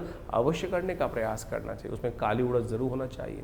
कोशिश ये करें 7 अन्न ले ले, चावल, गेहूँ, कहीं ना कहीं इन सब में काला उड़द, 7 अन्न मिलाकर एक साबुत काला उड़द जरूर डालने का प्रयास करें। और फिर किन्हीं गरीब आदमियों को अवश्य, जो जरूरतमंद व्यक्ति हों उनको अवश्य दान करने का प्रयास करें। ये आपके लिए अद्भुत रूप से कार्य करेगा, समस्त करिष्टों को दूर करने का योग बनाएगा। तो आप इन उपायों को कर इन 4.5 महीनों में आप तमाम शनि के दुष्प्रभावों से बच सकते हैं। इसके साथ साथ एक दिव्य प्रयोग और भी है। इस शनि के मंत्र से सिद्ध किया हुआ ये काला धागा, ये काला धागा आप अपने उल्टे पैर में धारण कर लीजिए। ये शनि का दिव्य उपाय है। भारतीय संस्कृति के अनुसार से जो जिसको कहा जाता है कि शनि के मंत्र से सिद्ध करा हुआ ये धागा आपकी समस्त प्रकार से रक्षा करने का दिव्य उपाय। शास्त्र में अनादिकाल से लोग कहीं ना कहीं धागे बांधते आए हैं, लेकिन शनि का धागा पैर में बांधने का प्रयास किया जाना चाहिए, क्योंकि शनि सबसे पहले चाल बिगाड़ते हैं। सबसे पहले चाल बिगाड़ते हैं। जब चाल बिगड़ती है तो चरित्र अपने आप कहीं ना कहीं बेढंगा होता चला जाता है। तो ये दिव्य धागा शनि का जो है, शनि के मंत्र से सिद्ध करा हुआ है। यदि आप अपने उल्टे पैर में बांध दें, जिस घर में कोई बच्चा है, अब दिन भर बच्चा कहीं ना कहीं घूमता रहता है, कभी गाड़ी, कभी घोड़ा, कभी मोटरसाइकिल, कभी स्कूटर, और हर रोज आपकी अगर राशि में शनि का बुरा प्रभाव चल रहा है, तो कैसे उसकी रक्षा कर सकते हैं। दिव्य ये शनि का एक रक्षा कवच के तौर पर ये कार्य करेगा। तो आप कोशिश ये करें, इसको किसी जातक के उल्टे पैर में, स्त्री चाहे पुरुष, बांध लें तो शनि से बहुत सारी चीज़ों से रक्षा करने के दिव्य रास्ते अपने आप प्राप्त हो सकते हैं। तो ऐसे छोटे छोटे उपाय आप जो को वर्णित किए हैं, तो आप 4.5 महीने में इस शनि के नेगेटिव प्रभाव से अवश्य बचने का प्रयास करेंगे। तो शनि की कृपा से बहुत सारी रक्षा के रास्ते आपको अवश्य प्राप्त हो जाएंगे। सोमवार का अवसर, त्रयोदशी तिथि विद्यमान है, रवि योग लेकर ये त्रयोदशी आती दिखाई दे रही है। ग्रह नक्षत्रों के दृष्टिकोण से अननेसेसरी खर्चे थोड़े बढ़ते दिखाई देंगे। मन में थोड़ा सा कहीं ना कहीं जो भाव है, थोड़ा सा परेशानी का उत्पन्न होता दिखाई दे रहा है। अननेसेसरी की चिंताएं थोड़ी सी कहीं ना कहीं परेशान करती है। ओवर थिंकिंग कहीं ना कहीं नेगेटिव होती दिखाई दे रही है। बहुत ज़्यादा सोचना नहीं, इस बात का ध्यान रखते हुए कार्य करें। जितना चीज़ें हैं आज उतना करने का प्रयास करें। इस वक्त यदि मंगल की स्थिति देखें, शनि की स्थिति देखें, चंद्रमा की स्थिति देखें, तो ये कहीं ना कहीं थोड़ी सी अननेसेसरी की चिंताएं मन में उत्पन्न करती दिखाई दे रही। ग्रह बदलने वाले हैं, बहुत जल्दी बदलेंगे। अभी कुछ ही दिन में बृहस्पति उदय हो जाएंगे और वो कहीं ना कहीं बहुत सुंदर योग बनाएंगे। तो तब तक थोड़ा सा शांति के साथ काम करने का प्रयास करें। शिव के महामृत्युंजय मंत्र का जप, चावल का दान करना आपके लिए बड़ा श्रेष्ठ रहेगा। 28 तारीख मंगलवार का अवसर, चतुर्दशी के साथ साथ पूर्णिमा रात में आती दिखाई दे रही है और ग्रह नक्षत्रों के दृष्टिकोण से यह आपकी राशि के दृष्टिकोण से बड़ा महत्वपूर्ण दिन दिखाई देता है। ग्रह नक्षत्रों के दृष्टिकोण से इस वक्त ग्रह परिवर्तन की तरफ अवश्य जाते दिखाई दे रहे हैं। दिन थोड़ा हल्का दिखाई देता है, लेकिन शाम आते आते कहीं ना कहीं ग्रहों का परिवर्तन का योग, चंद्रमा जो परिवर्तन होंगे ना, वो कहीं ना कहीं आपकी आधी समस्याओं को ठीक करने का योग बनाते दिखाई देंगे। इसलिए बहुत ज़्यादा अपने एग्जर्शन करने की ज़रूरत नहीं है, ज़्यादा एफर्ट्स करने की ज़रूरत नहीं। कई बार बैकफुट पर रहते हुए कार्य करना बहुत ज़रूरी होता है। ऐसा ही दिन दिखाई दे रहा है, बैकफुट पर रहते हुए कार्य करने का प्रयास करें और जैसे ही दिन आधा बीतेगा एकदम ग्रहों का परिवर्तन कहीं ना कहीं आपके लिए नया मोटिवेशन, नई शक्ति का संचार करने के योग अवश्य बनाता दिखाई देगा। शनि बदल चुके हैं, इसलिए ज़बरदस्ती भिड़ने का प्रयास ना करें, जिद पर ना अड़ें। इस बात का ध्यान रखें, हनुमान चालीसा का पाठ करें, सुंदरकांड का पाठ करें, ये आपके लिए बहुत कल्याणकारी रहेगा। 28 तारीख को मंगलवार का सुंदर सुयोग बन रहा है और इस दिन चतुर्दशी और पूर्णिमा का योग बन रहा है। सत्यव्रत भी इसी दिन किया जाने का सुंदर रास्ता बनता दिखाई दे रहा है। देखिए, आपकी राशि के दृष्टिकोण से हमने आपको बहुत सारी चीज़ें बताने का प्रयास किया। ऐसे में कई बार जो ग्रहों का खराब योग चल रहा होता है उसको ठीक करने का रास्ता है। देखिए, इस संसार में भगवान की कृपा से, गुरु की कृपा से समस्त अनिष्ट दूर हो जाते हैं। और कैसे उनको, शनि महाराज वक्री चल रहे हैं इस समय में और बृहस्पति महाराज भी कहीं ना कहीं अस्त चल रहे हैं, तो गुरु का सानिध्य चाहिए। और आषाढ़ की पूर्णिमा गुरु पूर्णिमा के रूप में जानी जाती है। और इस दिन जो है, यदि मंगलवार के दिन सुंदर योग जो बन रहा है, सुबह पुण्य तिथि जो बन रही है वो बन रही है विशेष तौर पर चतुर्दशी तिथि। और शाम को जो है सूर्यास्त के बाद में ग्रहों का परिवर्तन होने का योग बनेगा। चंद्रमा भी विशेष तौर पर आप मान के चलें बृहस्पति के सम्मुख आके विराजमान हो जाएंगे और साथ साथ पूर्णिमा तिथि भी विद्यमान हो जाएगी। और गुरु पूर्णिमा जिसको कहा जाता है, उसका चांद भी पूरी रूप से इस दिन निखर कर आएगा। आषाढ़ का चंद्रमा है जो निकल कर आएगा और आषाढ़ का चंद्रमा कहा जाता है 16 कला पूर्ण माना जाता है। और ऐसे में जब ये चंद्रमा की रोशनी होती, कभी बादलों के पीछे आती है और कभी बादलों से निकल कर खुले आसमान में साफ साफ दिखाई दे जाती है। तो कभी जो बादल हैं कभी साफ साफ है और ऐसे में चंद्रमा का दर्शन करते हुए भगवान का सुंदर पाठ करना, सुंदरकांड का पाठ करना, हनुमान जी का सुंदर स्तवन करना। हनुमान जी का सुंदर पाठ जब करते हैं तो तुलसी बाबा ने लिखा है, जय जय जय हनुमान गोसाई, कृपा करहु गुरुदेव की नाही। इस संसार में हनुमान जी से बड़ा गुरु कौन हो सकता है, जो आपको भक्ति का मार्ग प्रशस्त करने का प्रयास कर रहा है। और आपके ग्रह जो चल रहे हैं खराब इस वक्त आपकी राशि के दृष्टिकोण से, जैसा हमने बताया, बृहस्पति भी अस्त चल रहे हैं, शनि भी कहीं ना कहीं वक्री चल रहे हैं और 4 महीने तक वक्री चलेंगे। तो इस दिन विशेष तौर पर हनुमान जी का सुंदर स्तवन करने का प्रयास करें। हनुमान जी को ही गुरु मानकर, जो तुलसी बाबा ने माना, क्योंकि तुलसी बाबा को दर्शन जो कराए वो विशेष तौर पर हनुमान जी ने ही तो कराए। हनुमान जी की आराधना, जब उन्होंने हनुमान जी के चरण पकड़ लिए तो उनका दर्शन कर कर तभी उनके जीवन में वो जो योग था वही बना और जिसके कारण से उनको राम जी के दर्शन हुए। चित्रकूट के घाट पर भई संतन की भीड़, तुलसीदास चंदन किसे तिलक देत रघुबीर। जिस प्रकार से कहा गया है, हनुमान जी की कृपा से ही अनेक रूप से, जब नहीं दर्शन हो पा रहे थे तो हनुमान जी ने जबरदस्ती करवाने का प्रयास, ऐसा गुरु चाहिए ना। तो आप संसार के चक्र में कहाँ फंस रहे हैं, तो सुंदर रूप से हनुमान जी का सुंदर स्तवन इस दिन अवश्य करने का प्रयास करें। आषाढ़ की पूर्णिमा की रात्रि और मंगलवार का सुंदर सुयोग, तो ऐसे में हनुमान जी का सुंदर स्तवन समस्त अनिष्टों को दूर करने का योग बनाएगा। तो ऐसे में हमने विवेकानंद योगाश्रम में इस शुभ तिथि में गजकेसरी योग के अंतर्गत सुंदरकांड का पाठ रखा है, भगवान का सुंदर स्तवन करने का रखा है। और तुलसी बाबा ने तो यहाँ तक कहा है, और देवता चित्त न धरहि, हनुमत से ही सर्व सुख करहि। तो सुंदर रूप से इस कार्यक्रम में भाग लें, हनुमान जी का सुंदर स्तवन करें, सवामणि का भोग रहेगा, हनुमान जी का सुंदर यज्ञ रहेगा। और हनुमान जी के गुरु के रूप में जो स्वीकार कर लेगा उसका तो बेड़ा पार होना परम सुंदर रूप से है। संकट कटे मिटे सब पीरा, जो सुमरे हनुमत बलबीरा। तो अपने समस्त अनिष्टों को दूर करने के लिए इधर उधर मत भटको, हनुमान जी का सुंदर स्तवन करने का प्रयास करो। आप भी अपने नाम से इस सुंदर कार्यक्रम में भाग ले सकते हैं। व्यवस्थाएं आपके सामने दी गई हैं, फ़ोन नंबर्स दिए गए हैं। आप आइए, सुंदर रूप से हनुमान जी का स्तवन करने के लिए इस दिन अवश्य पधारें। हनुमान जी की सिद्ध मूर्ति विवेकानंद आश्रम में सदगुरु आचार्य श्री केशव देव जी के द्वारा प्रतिष्ठित की गई है। उनका दर्शन कर लेने से, उनको सुंदर सिंदूर चढ़ा लेने से कई सारी भ्रांतियाँ लोगों के मनो मस्तिष्क में हैं। स्त्रियों को हाथ नहीं लगाना चाहिए, और कुछ ये बहुत सारे लोग, देखिए वैसे तो मूर्ति को किसी को हाथ नहीं लगाना चाहिए ये, लेकिन यदि पुजारी के रूप में आप उपस्थित हैं तो शुद्ध पवित्र होकर मानस पूजा सुंदर रूप से कर हनुमान जी का सुंदर स्तवन करने का प्रयास यदि करेंगे तो बहुत ही कल्याणकारी रहेगा। भक्त के लिए कोई जाति नहीं है, कोई वर्ण नहीं है, कोई भक्त समस्त वर्णों के हैं। समस्त प्रकार से सरलता से जो हो वही भक्त बन जाता है, वही सदा कल्याण का योग बनाता है। तो इस गजकेसरी योग में हनुमान जी का सुंदर स्तवन आपके समस्त अनिष्टों को दूर करने का योग बनाएगा। 29 तारीख बुधवार का अवसर, पूर्णिमा तिथि विद्यमान है। गुरु पूर्णिमा का सुंदर योग लेकर आइए और ग्रह बदलकर आपकी राशि में ही चंद्रमा प्रवेश करते दिखाई दे रहे हैं। बृहस्पति के बिल्कुल सम्मुख आके बैठ गए हैं और ये कहीं ना कहीं आपकी अपनी शक्ति से लाभ देने की स्थिति में आते दिखाई दे रहे हैं। बृहस्पति अस्त जरूर चल रहे हैं, लेकिन चंद्रमा इस वक्त पूर्ण कलाओं के साथ विद्यमान है। इस वक्त कृपा चाहिए, आशीर्वाद चाहिए। कई बार क्या होता है, बृहस्पति जब अस्त चल रहे हो तो समझ लेना चाहिए कि हमारा बल कहीं ना कहीं बुझा हुआ है, तो हमें कहीं ना कहीं किसी श्रेष्ठ व्यक्ति की सलाह पर आगे बढ़ने का प्रयास करना चाहिए। लोग अपने साथ एक से एक रत्न रखते हैं, क्यों रखते हैं? बादशाह अकबर जैसे लोग भी, बड़े बड़े राजा लोग भी, कहीं ना कहीं बड़े बड़े लोग अपने साथ बड़े बुद्धिमान लोगों की सेना तैयार कर रखते हैं। कई बार हमको वो चीज़ विचार नहीं आते हैं समय के अनुसार से, लेकिन सामने वाला वो ज्ञान का रास्ता हमारे लिए खोल देता है। तो इसीलिए व्यक्ति को गुरु के सानिध्य में चलने का प्रयास करना चाहिए। बृहस्पति इन दिनों अस्त हैं, तो गुरु की आराधना, गुरु का पूजन, बड़े का आशीर्वाद लेते हुए कार्य करेंगे तो बहुत अच्छा रहेगा। गुरु पूर्णिमा भारतीय संस्कृति में एक अद्भुत दिवस है। आषाढ़ मास की पूर्णिमा के दिन गुरु पूर्णिमा का योग बनता है और भारतीय अध्यात्म संस्कृति में कहा जाता है कि जिस व्यक्ति ने अपने जीवन में गुरु नहीं बनाया तो उस जीवन में उस व्यक्ति के द्वारा कोई भी शुभ कार्य करने का अधिकार उसको मिलता नहीं है। एक बार नारद जी भ्रमण करते हुए शास्त्र के दृष्टिकोण से कहा जाता है कि विष्णु लोक पहुँचे, और जब विष्णु लोक पहुँचे भगवान के दर्शन करने के लिए तो भगवान से कुछ वार्तालाप करी। वार्तालाप करने के बाद संतुष्ट हुए तो वहाँ से निकले वहाँ से श्रीमन नारायण का स्मरण करते हुए, ओम नमो नारायण करने का मंत्र जप करते हुए। जैसे ही नारद जी वहाँ से गए तो भगवान विष्णु ने अपने पार्षदों से कहा कि जहाँ ये नारद जी खड़े हुए थे उस जगह को पवित्र करने का प्रयास, पवित्र करो, वहाँ गोबर से लीप कर उस स्थान को पवित्र करो।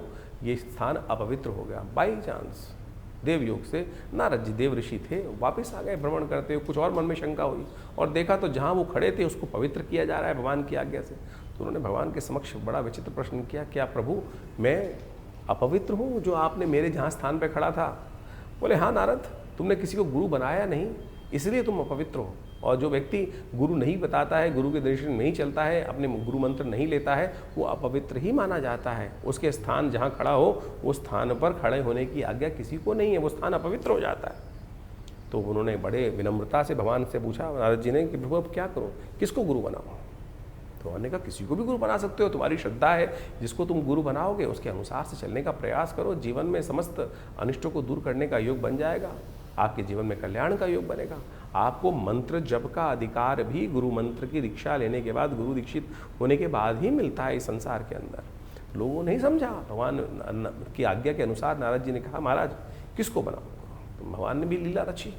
भगवान ने लीला इस प्रकार संसार को ज्ञान देने के लिए रची। कहा जाता है भगवान ने कहा नारद तुम पृथ्वी लोक पे जाओ और जो सबसे पहले व्यक्ति मिले उसी को अपना गुरु मानो और फिर उनसे दीक्षित होकर उनका मंत्र जप करके उन्हीं से आगे जीवन की दशा लेने का प्रयास करो। फिर आओगे तो फिर पवित्र माने जाओगे। नारद जी भूलोक आते हैं और महामृत्यु लोक में उनको सबसे पहले एक व्यक्ति जिसके दर्शन होते हैं, प्रभु की माया थी। वो दर्शन होते ही एक व्यक्ति, गाँव का व्यक्ति, गरीब व्यक्ति रास्ते में जा रहा था, चप्पल उसने सिर पे रखी हुई थी और अब भगवान की आज्ञा थी, सबसे पहले उन्हीं के दर्शन हुए तो उन्होंने ही नमन किया महाराज। अब भगवान की आज्ञा के अनुसार से, भगवान की माया के अनुसार से उन्होंने उनको नमन किया और कहा महाराज आप मुझे आपको मैं अपना गुरु धारण करना चाहता हूँ। तो सीधे साधे व्यक्ति ने कहा कि महाराज मेरे की क्या बिसात मैं आपको शिक्षा दूँ, आप तो स्वयं इस सुंदर स्वरूप में विद्यमान है, मेरी क्या बिसात। लेकिन बोले नहीं मेरी इच्छा है, मैं आपसे ही दीक्षित हूँ। तो उन्होंने उनसे दीक्षा ले ली। जो मंत्र दिया उस मंत्र को उन्होंने ले लिया। उस मंत्र को जप करने के लिए जो भी बना, उसके बाद भगवान घूमते घामते फिर पहुँचे भगवान विष्णु के पास। भगवान विष्णु से उन्होंने कहा कि प्रभु आपकी आज्ञा के अनुसार से मैं मंत्र दीक्षा ले आया। बोले नारद जी किससे दीक्षा ली आपने?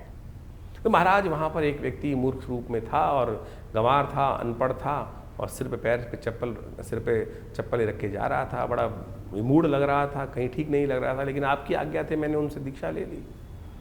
भगवान ने कहा नारद तुमने बड़ा अपराध किया, गुरु का इस प्रकार से अपमान करना, कहा जाता है घोर नरकादि लोगों को पूरी 84 लाख योनि तुम्हें भोगनी पड़ेंगी और उन सब की त्रास है तुमको भोगनी पड़ेगी। अपने तुमने इतना प्रभाव, इतना निष्क्रिय कार्य जो है, ऐसा कार्य किया है कि जो विशेष तौर पर तुमको अपराध बोध भी नहीं है इसका। नारद जी ने क्षमा मांगी कि प्रभु क्या करूं अब? बोले तो अब गुरु के सानिध्य में ही जाओ और वो जो बताएं उस कार्य को करने का प्रयास करो, तब जाकर इस जो 84 की योनि का जो चक्र है उससे निकल सकते हो, नहीं तो तुमको 84 लाख योनि भोगनी पड़ेंगी, उसमें जीवन निर्वाह करना पड़ेगा, फिर उस काल को भोग के बाद ही तुम हमारे दर्शन के लिए आ सकते हो। अब नारद जी को पटक दिया गया, वापस उस जगह पर लाकर नारद जी देव इच्छा से, प्रभु की इच्छा से फिर दोबारा गुरु के सानिध्य में पहुँचते हैं और उनके समक्ष बैठकर अपने समस्त भाव को उपस्थित करते हैं। तो उस व्यक्ति ने सुना नारद जी को और कहा नारद चिंता क्यों करते हो, क्यों चिंता तुमको? इसका कारण, इस कष्ट का निवारण बहुत आसान है। नारद जी को नहीं समझ में आया था, लेकिन उस दिव्य आत्मा ने कहा नारद जी कोई चिंता मत करो, ये पहाड़ सामने दिखाई दे रहा है, इस पहाड़ पर तुम 84 लाख योनियों के जो है समस्त चित्रकला निर्वाहो और ऊपर से लौटते हुए नीचे आकर लौट आओ, नीचे आकर। नारद जी को बड़ा आश्चर्य हुआ कि इस व्यक्ति ने मुझे इतना ज्ञान बताया और कहा कि पूरा ऊपर से लेकर उन 84 लाख योनियों के नाम लिखकर समस्त व्यवस्था बनाई और फिर लौटते लाटते ऊपर से लेटते हुए नीचे आते हुए उन सब में भोगते हुए, उनको कहा जाता है कि वो समस्त 84 लाख योनि भोगने के बाद पुनः पहुँचे और वो जो श्राप था, जो अपराध किया था, उससे निवृत्त हुए। तो जो कहा गया ना, गुरु गोविंद दोनों खड़े काके लागू पाऊँ, बलिहारी गुरु आपनो जिसने गोविंद दियो मिलाए। इस शास्त्र में कथा इसलिए वर्णित की गई है कि आप सदमार्ग पर उस सरलता से प्राप्त कर सकते हैं गुरु के सानिध्य में। तो आप कोशिश ये करें अपने जीवन में गुरु मार्ग मंत्र का अवश्य जप करने का प्रयास करें। भगवान से मिलने का मार्ग भी गुरु निर्देशित कर सकते हैं। तो आप बड़े बड़े चमत्कार हैं गुरु मंत्र के, शास्त्र में जो वर्णित हैं उनको हमें जीवन में देखने का प्रयास करना चाहिए।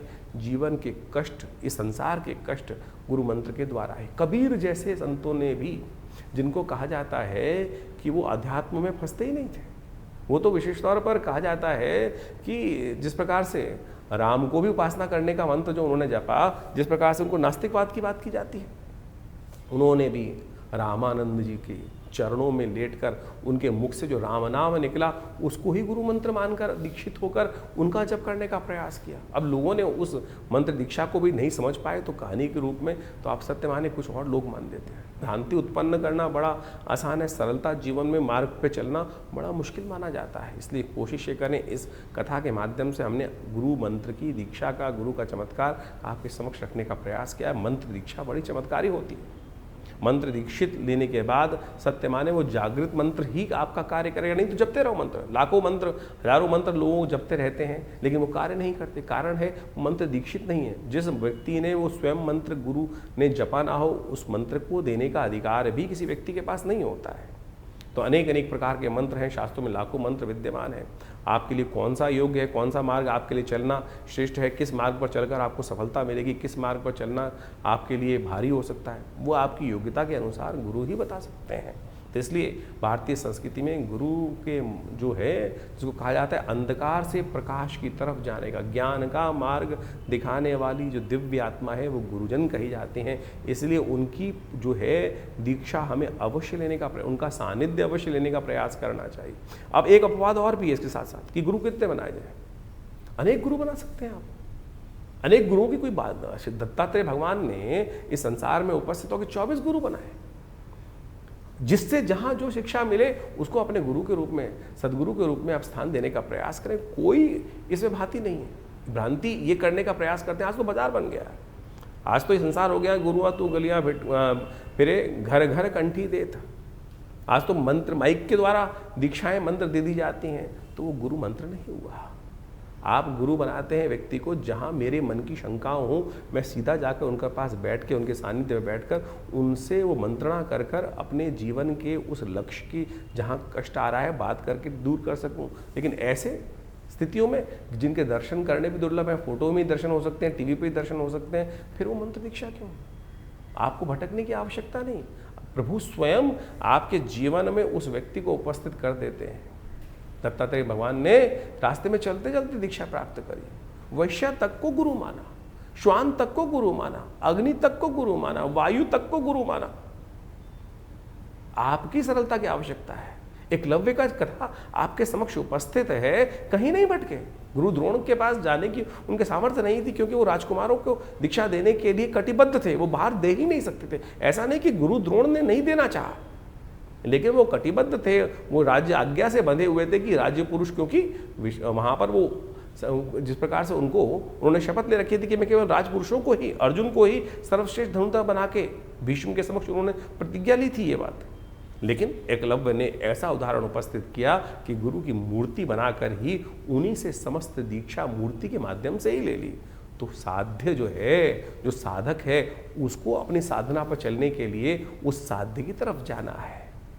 साध्य तो हर जगह अवेलेबल है, हर जगह उपस्थित है जो साध्य है, जिसको करना है। आपको अपनी साधना को दृढ़ करने के लिए विश्वास चाहिए, तो इस विश्वास को जगाने का प्रयास करो। गुरु पूर्णिमा वो पर्व है जो आपके मन की उन शंकाओं को दूर करने का प्रयास करती है। तो इस गुरु पूर्णिमा पर अवश्य मंत्र दीक्षा लें, गुरु का सानिध्य लेने का प्रयास करें।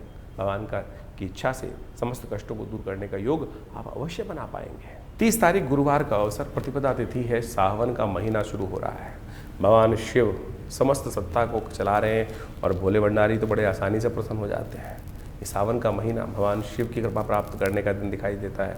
ग्रह नक्षत्रों के दृष्टिकोण से तो आपको अवश्य इसका लाभ लेना चाहिए। ग्रह आपके इस वक्त बृहस्पति के सम्मुख होकर चंद्रमा जिस प्रकार से शक्ति में बैठा हुआ है, वो कहीं ना कहीं आपके लिए सावन का महीना गजकेसरी योग के साथ जो आरंभ हो रहा है, वो एक नई दिशा देता दिखाई दे रहा है। यदि मकर वालों के लिए देखें तो सबसे श्रेष्ठ है, क्योंकि आपकी राशि में ही सबसे बढ़िया योग बनकर तैयार है। चंद्रमा राशि में और सामने बृहस्पति ताकत में नहीं है, तो उसके लिए थोड़ा सा ताकत बढ़ाने का प्रयास कर लीजिए।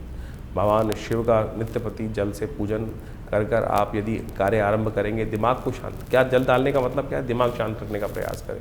विचार कहीं ना कहीं अशांत हो रहे हैं, विचार में हम चुन नहीं पा रहे हैं कि कौन सा रास्ता हमारे लिए ठीक है, क्योंकि ग्रह नक्षत्र दृष्टिकोण से इस वक्त कई सारे ग्रह स्कैटर्ड हैं। बुध हमें कहीं ना कहीं थोड़ा सा योगी बनाता दिखाई दे रहा है, बृहस्पति अस्त है तो सही बुद्धि का बल जलने नहीं दे रहा है, शनि कहीं ना कहीं थोड़ा सा ओवर एक्टिव होता दिखाई दे रहा है, तो हम कहीं ना कहीं गलत रास्ते पर ओवर एक्टिव हो रहे हैं और सही रास्ते पर कहीं ना कहीं बैकफुट पे जा रहे हैं। तो इस वक्त भगवान शंकर से प्रार्थना करें, दिमाग शांत रख के काम करने का प्रयास करें। शिव पर जल डालने का अर्थ ही यही होता है, मन मेरा शांत रहे, दिमाग शांत रहे, बुद्धि को मेरी तभी बल्ब जलेगा कि जब हमारा जो है मन शांत होकर काम करने का प्रयास करें। तो सावन में नित्यप्रति ठंडे जल से भगवान का अभिषेक करना आपकी राशि के दृष्टिकोण से सबसे श्रेष्ठ रहेगा। थोड़ा तिल डालते हुए जल में या दूध में, ठंडे दूध से या ठंडे जल से भगवान का नित्य प्रति अभिषेक करें। देखिएगा भगवान शंकर की कृपा से आने वाले 4 महीनों में जो ग्रहों का नेगेटिव प्रभाव है वो कहीं ना कहीं आपके लिए शुभ होने का योग अवश्य बनाएगा।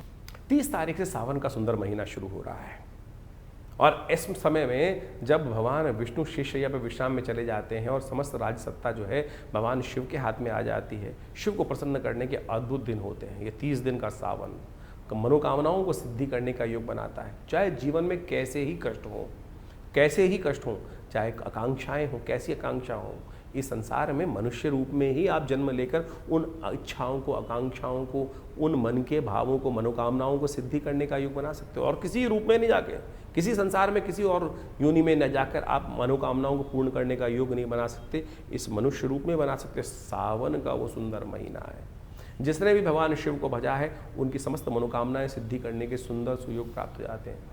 जल से यदि मन में संतुष्टि चाहते हो, तुष्टि चाहते हो, तो भगवान शंकर का अभिषेक जल से इस सावन के महीने करने का प्रयास करो। यदि समृद्धि चाहते हो तो कहा जाता है कि दूध के द्वारा अभिषेक करने से पुष्टि प्राप्त करने के योग बन जाते हैं। और यदि जीवन में समस्त संपदाओं का सुख चाहते हो, वाहन, घर, घोड़ा इत्यादि समस्त प्रकार की निधियाँ चाहते हो, तो रुद्री के अंदर कहा गया है कि दही के द्वारा भगवान का अभिषेक करने का प्रयास करना चाहिए। यदि ग्रहों का अशुभ प्रभाव चल रहा हो तो कहा जाता है कि भगवान का अभिषेक भस्म के द्वारा करने का, भस्माभिषेक जो होता है ना, उसके द्वारा करने का हमें प्रयास करना चाहिए। उससे जीवन के सत्य के प्रति हमारी आकर्षण शक्ति बनती है, सही रूप से मंत्र की सिद्धि प्राप्त करने का योग बन जाता है। यदि धन, वैभव, इन सब की प्राप्ति करना चाहते हो तो कहा जाता है कि भगवान का सुगंधित गंध के द्वारा, गंधोदक के द्वारा, इत्र के द्वारा भगवान का जो अभिषेक करता है उसकी मनोकामना सिद्धि का सुंदर सुयोग बन जाता है। कहा है सुगंधिम पुष्टिवर्धनम, सुगंधि युक्त जल से, सुगंधित तेल से यदि भगवान का अभिषेक करने का प्रयास करोगे तो इस प्रकार की मनोकामना सिद्धि का सुंदर योग बन जाता है। यदि आपकी शत्रु बाधाएं आपको बहुत परेशान कर रही हैं तो तेल के द्वारा भगवान का सुंदर अभिषेक इस सावन के महीने में हमें करने का प्रयास करना चाहिए।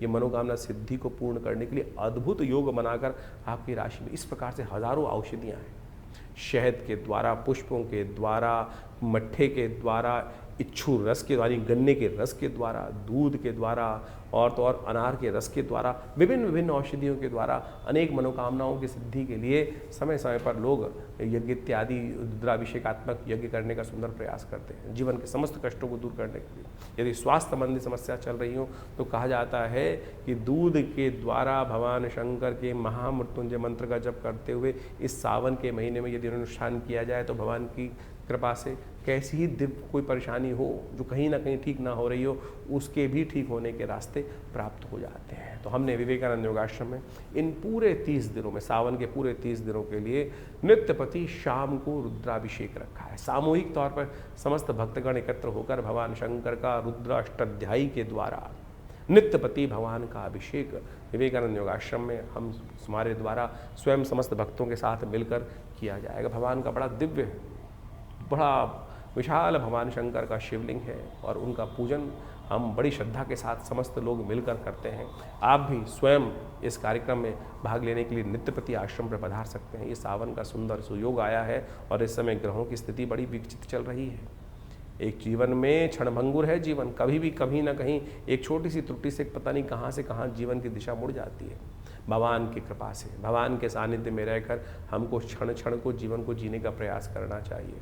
दिल्ली में विवेकानंद योगाश्रम में भगवान के मनोकामना सिद्धि मंदिर में भगवती के सानिध्य में बहुत दिव्य भगवान का शिवलिंग पर नित्यपति भगवान का रुद्राभिषेक रहेगा। शाम को रोज 6 बजे के आसपास ये रुद्राभिषेक आरंभ होता है। आप भी आइए, यज्ञ में भाग लें, भगवान का रुद्राभिषेक भी करें और भगवान की कृपा से इस पूरे सावन में छोटे से कर्म से भगवान को रुद्राभिषेकात्मक यज्ञ कर भगवान को प्रसन्न करने का सुंदर सुयोग अपने जीवन में प्राप्त करें। 31 तारीख शुक्रवार का अवसर, द्वितीय तिथि विद्यमान है, सावन का दूसरा दिन है और गृह नक्षत्र के दृष्टिकोण से सुबह सुबह ग्रह परिवर्तन की तरफ जा रहे हैं। राहु के साथ चंद्रमा व्याप्त हो गया है और चंद्रमा का व्याप्त राहु के साथ होना आपकी राशि के दृष्टिकोण से दे रहा है बहुत सुंदर ग्रहों का योग। ये कहीं ना कहीं लक्ष्मी का योग बनाता दिखाई दे रहा है, भ्रम को त्यागने के लिए मन को आश्वस्त करता दिखाई दे रहा है। और यदि हम अपने माता पिता की आज्ञा मानकर कार्य कोई भी करेंगे, उनका आशीर्वाद लेकर जो भी कार्य करोगे आपकी राशि के दृष्टिकोण से उसमें विजय प्राप्त करने के योग आपको अवश्य बनेंगे। यही उपाय है और यही चीज़ हमको अपनाने का प्रयास करना चाहिए। इस बात को हम यदि समझ लें तो बहुत सारी चीज़ें ठीक हो सकती हैं। दुर्योधन की कथा आपके सामने विद्यमान है। माँ ने बुलाया था दुर्योधन का, तू आ, मैं तेरे को विजय का आशीर्वाद देती हूँ, लेकिन दुर्योधन ने माँ की बात नहीं मानी, वहाँ भगवान कृष्ण की चाल में फंस गए। तो फिर क्या हुआ, दिग्भ्रमित हो गया। तो इस वक्त आपके अपने जो बड़े लोग हैं उनकी दिशा निर्देशन में चलने का प्रयास करना चाहिए। ग्रह ऐसे ही दिखा रहे हैं और जो यदि इनको समझ लेंगे तो फिर कल्याण का योग अवश्य बनता दिखाई देगा। तो जुलाई के अंतिम में आपने ग्रहों का प्रभाव समझा, आपकी राशि के अनुसार से कितना महत्वपूर्ण परिवर्तन, चाहे वो शनि का परिवर्तन हो रहा हो, चाहे बुध का पहले उदय होना और फिर मार्गी हो जाना, बहुत महत्वपूर्ण प्रभाव इनका आपको आने जीवन में प्रभाव देखने को मिल सकता है। ऐसे में बृहस्पति अस्त अवस्था में चल रहे हैं, शनि एक बार पुनः वर्ष के अनुसार से वक्री हो गए और ये 4 महीने से ज़्यादा वक्री रहेंगे। ऐसे में पुनः एक बार स्थिति विश्व में कहीं ना कहीं कोलाहल वाली उत्पन्न करने के योग ये शनि का वक्री होना और साथ साथ ऐसे में इनका विभिन्न ग्रहों के साथ योगा योग जो बन रहा है वो प्रभाव उत्पन्न करता दिखाई दे रहा है। समय समय के अनुसार से हमको ज्योतिष का लाभ अवश्य लेने का प्रयास करना चाहिए। ऐसे में विशेष तौर पर ग्रहों के योगा योग के अनुसार से उनका जो महत्वपूर्ण परिवर्तन मिलता है, शास्त्र में वर्णित ऋषियों मुनियों के अनुभव के आधार पर जो उनके निदान चिकित्सा विज्ञान के अनुसार से बताए गए हैं, ग्रहों के मंत्र के माध्यम से बताए गए, वो हम आपके समक्ष समय समय पर उपस्थित करते रहते हैं। सत्य मानिए, व्यक्ति के हाथ में कर्म करना ही है, उसका फल तो परमात्मा के हाथ में ही है, कर्म के अनुसार से ही फल बनता है, लेकिन फिर भी परमात्मा की कृपा से जो बड़े से बड़े भयावह योग कुंडली में बन रहे होते हैं वो कब किस प्रकार से क्षण में गायब हो जाते हैं पता नहीं चलता। इस बात को हमें अच्छे समझना चाहिए। गोचर का प्रभाव तो आपने अच्छे से समझा, लेकिन आपकी जन्मपत्री पे किस प्रकार से उन ग्रहों के परिवर्तन का प्रभाव पड़ रहा है, दशाओं का, अंतरदशाओं का। ऐसा नहीं है कि जन्मपत्री के अनुसार से हम जब तक ना देखें, गोचर के अनुसार से सब प्रभाव चलेगा। मूलतः गोचर का प्रभाव हर जन्मपत्री पर, हर व्यक्ति विशेष पर अवश्य होता है, लेकिन मूलतः जन्मपत्री जो है वो विशेष तौर पर कौन से ग्रह योग के अनुसार से किस प्रकार के आप योग बना रहे हैं, कैसे बन रहे हैं। ऐसा समझें कि जैसे जनमानस में तो लाखों करोड़ों आदमी हैं, अब व्यापक आपदा आई, कुछ कष्ट घटा, कहीं आंधी आया, कहीं तूफान आया, उस क्षेत्र में आया, बहुत भयावह स्थिति थी, लेकिन सब लोगों का अहित नहीं हुआ, कुछ का उद्धार भी हो गया।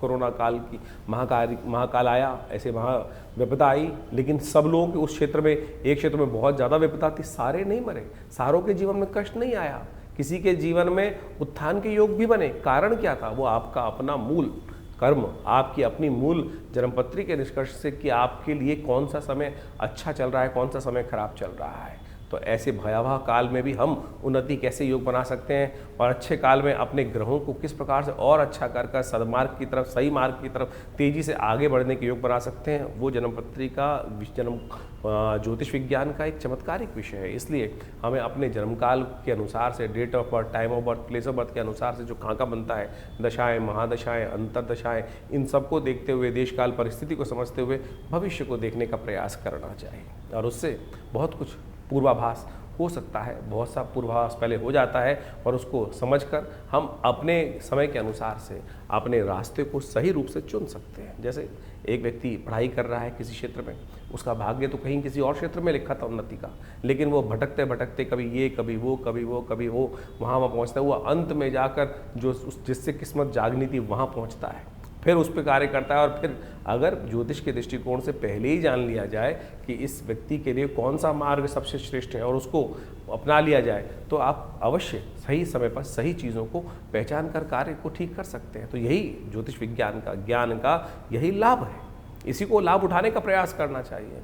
सकल पदार्थ है जगमाही, कर्महीन पुरुष पावत नहीं। तुलसी बाबा ने ऐसे ने कर्म, ज्योतिष विज्ञान जो है वो वास्तविक तौर पर ज्ञान के अनुसार से, विज्ञान के अनुसार से शोध कर ऋषियों का कर्म है और उन्होंने इतना सुंदर सिद्धांत बना के रखा, तो उसको आपको लाभ उठाने का प्रयास करना चाहिए, चीज़ों को समझने का प्रयास करना चाहिए और ज्ञानवान लोग सही समय को पहचान कर उसके अनुसार से कार्य जो कर लेते हैं तो जीवन में बहुत जल्दी भाग्योदय के योग बन जाते हैं। हर कोई यही पूछना चाहता है कि भाग्योदय कब होगा, वो आपका जन्म बताएगा, समय बताएगा कब भाग्योदय होने की चांसेस हैं, कैसे हम अपने समय को सदुपयोग में लगाएं, सही कार्य करें।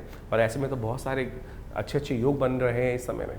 अभी आप मान देखें, गुप्त नवरात्रि का योग इसमें आरंभ हुआ इस जुलाई के अंतिम में, और उसके बाद जो सुंदर योग बन रहा है देवशयनी एकादशी के बाद श्रावण का, सावन के महीने का सुंदर सुयोग बनकर आया है।